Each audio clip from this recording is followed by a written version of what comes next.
Hey there, welcome. I'm Damien and I'm just another starving artist on the internet. This is the first video after my character design journal series came to an indefinite hiatus. My reasoning for doing so was already explained in my previous video, so you can go watch that one if you want to know more about that. I will try to take this channel in a slightly different direction for a while to see how it goes. I will be talking about different art-related topics while I show you a time-lapse of one of my art pieces. I have to show it like this because I did not record time-lapses for it. I'll instead be using Clip Studio Paint's time-lapse feature, and for the sake of consistency, I will display all drawings from this specific series in the same way. Mostly because I did not record any of them properly, bear with me, I drew these illustrations long before I thought of doing these videos. But moving on, I will be talking about some general advice for beginner artists, and perhaps not so beginners as well.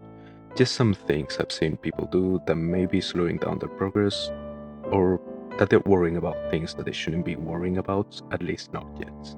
But before we get on that, these are the twins Romina and Romula, and they're original characters of mine. You won't see me do fan art here, really. They are from a video game that I'm currently working on called Mysterious Manor. I will be talking more about this game in later videos and my other social media if you're interested in that. The first thing I want to get out the way is that everything I say in this video is based on my opinion and personal experience with art and other artists. So don't take anything I say as absolute truth or the only right way to anything, but rather as my personal suggestion, which you are free to ignore if you think that is the best approach for you. Okay, so I don't have a proper art education. I've never been to art school. I did 2 years of graphic and marketing design at something like a vocational school. And I guess I learned some things there, but not really that much. And it's not really an equivalent to art school anyway. And this leads into the first topic, and is whether art school is right for you or not. Which I've seen some people talk about it as the thing to do if you want to have a career as an artist. When I had the chance to first go to university some 7 years ago, I made a conscious choice to not apply to any art school. I researched art schools, not focusing on what they offer, but what their students thought of the experience and what they took away from it. And I reached the conclusion that I will hate art school and not learn anything from it. This is not a decision I regret though. If I had gone to art school at that point, well, to be honest, I don't think I would have gotten in anyway, because my art skills were far less than up to standard back then. But if by some miracle I got in, I would have indeed hated it and learned nothing from it.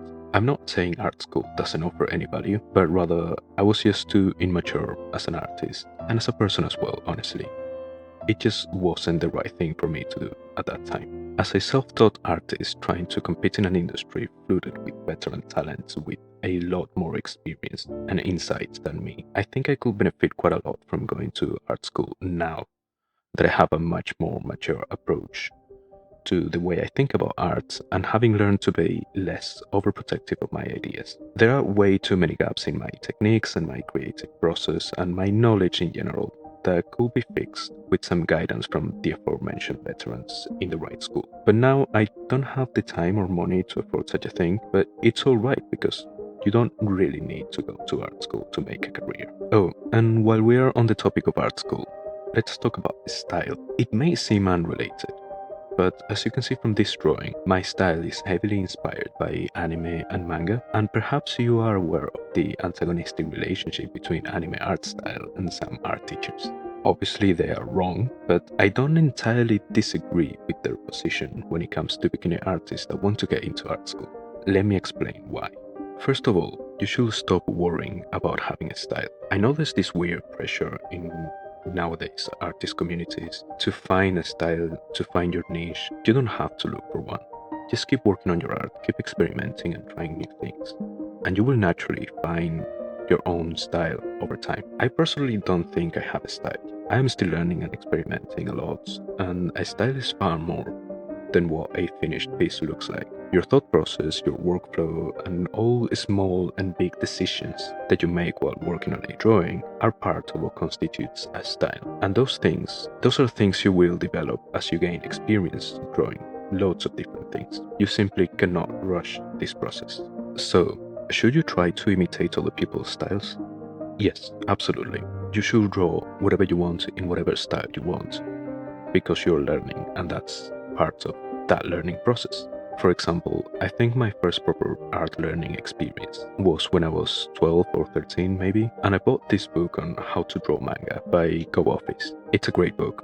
Sadly, I can't give any links to buy it as it's quite an old book and it's very hard to find unless it's secondhand. I still have mine. It's a Spanish first edition from 2007, and I have to say I'm so glad that this was the book I picked up and not some cursed book by what's his name, Christopher Hart or something like that. This book is so good because for many years this one book was my Bible and possibly one of the main reasons I eventually decided to follow art as a career. Everything I drew at that time was through the filter of this book, which is heavily stylized, specifically manga style. It's a book on how to draw manga. But I have also met a number of aspiring artists that make it their goal to not fall into stylization until they have mastered realism. You know, going off that saying, you need to know the rules before you can break them. I don't think that's a healthy approach if you want to draw anime art or even semi-realistic cartoons. There is a type of stylization that comes only after realism, which is literally known as post-realism, but I'm going to assume the vast majority of my audience isn't aiming for that. However, and this is a very big however, I don't think you should abandon realism altogether. You don't need to master it or even be good at realism. Just practice it a little bit alongside your stylized drawings. Basically, when you look at someone else's drawings, you're looking at their subjective interpretation of, let's say, a character. To put it in more abstract terms, you're looking at symbols and you are replicating those symbols without understanding what they. One of the most noticeable examples I can think of right now that I see very often is a misplaced collarbone and that prominent muscle in your neck that goes from the center of your collarbone to right behind your ears. That is the sternocleidomastoid muscle, by the way. I see a lot of beginner artists not draw them in the right place or angle because they simply don't know what it is or what it's doing there. That's where learning some real anatomy and doing some realistic studies once in a while can and will help you eventually develop your own style, as you will actually understand what real things look like and what those symbols are representing. And that's what the art teachers we were talking about earlier complain about. Yes, a lot of them do misunderstand anime art in general, but the main problem is with students completely embracing a style without doing the groundwork, that is, some real world studies and disregarding references in favor of this style. On top of this, you have to add the fact that sometimes we are maybe a little bit too overprotective of our work. So many beginners don't have the thick skin to take feedback and not take it personally. When someone criticizes their work and points out mistakes, they defend by claiming it's their style and then lash out at the person giving feedback because they're just an art snob that doesn't like anime. Believe me, that's not the case in most cases, depending on the art school you go to. If this is you, don't worry, don't go away. That was also me at one point.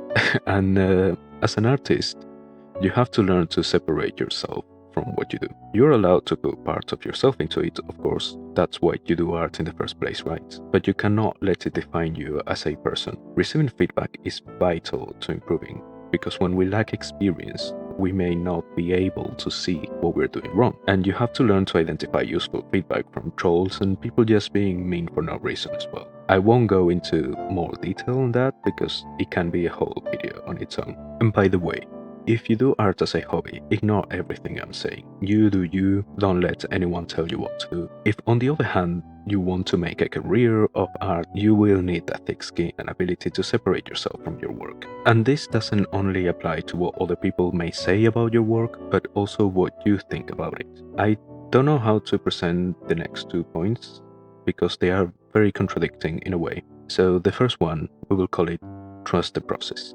In almost every piece of art, there will be a stage in the process where it looks like the whole thing is falling apart, it's a mess, and you start questioning your skills and yourself. Ignore it and keep working on it. It will eventually look good. It just has to go through that awkward teenage phase between the sketch and the finished artwork, where your drawing just looks weird and kind of bad sometimes. And the second point, which contradicts the last one, is just let go of it.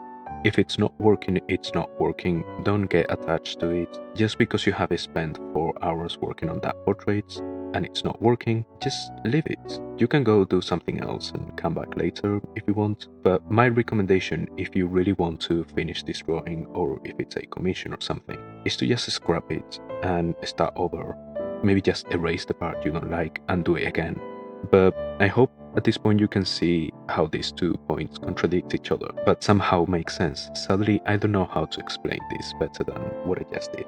And the last thing I want to say is also somewhat related to those last points. And not everyone feels like this, but from personal experience, enough of us do for me to think it's worth bringing these points up. Listen, I hate my own work. I can only enjoy it when I have spent enough time away from it. Take for example this piece you're seeing right now.